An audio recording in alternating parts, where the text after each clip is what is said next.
Сәлем достар, каналыма қош келдіңіздер. Бүгін сіздермен үй жағдайында өте ерекше әдіспен лимонад дайындайтын боламыз. Видеоның соңына дейін менімен бірге болыңыздар. Ол үшін бізге лимон, апельсин, лайм керек бір штуктан. Сыртындағы қабықтарын теркінің кішкентай тишелерден өткіземіз. Қажетті заттарды толықтай сіздер үшін описаниеге қалдыратын болам.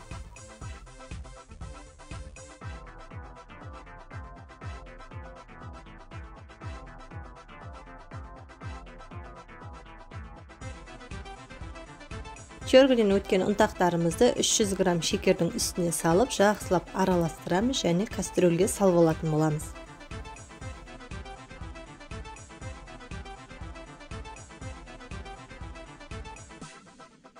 Енді жаңағы фруктыларымыздың ортасынан кесіп, әр жерін пышақпен тесіп, согын шығарып аламыз.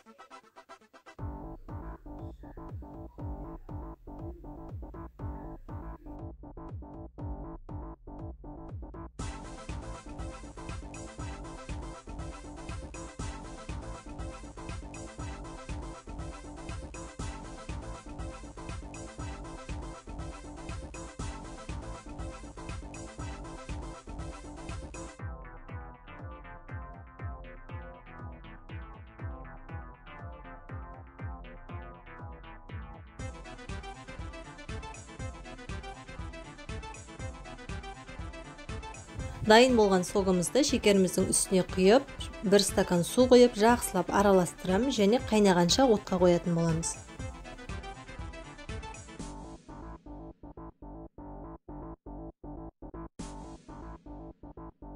Қайнаған сұйықтығымыз суығаннан кейін сүзгінің көмегімен осылай графинге құямыз және ішіндегі қабықтарын сүзгімен алып тастайтын боламыз.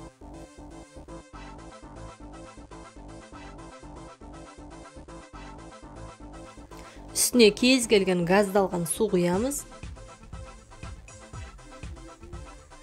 және өзіңіздің қалауыңызша жеміс-жидектер салуыңызға болады. Менде клубника және дәмін шығару үшін мияты салдым. Қалауыңызша мұз салып, жақсылап араластырамыз. Лимонадымыз дайын. Үй жағдайында өте керемет дәмді болып шығады. Міндетті түрде осы рецепт бойынша жасап көріңіздер. Видео ұнаса, менің міндетті түрде каналыма тіркеліп, лайк басып, комментарий қалдыруды ұмытпаңыз. Ас болсын.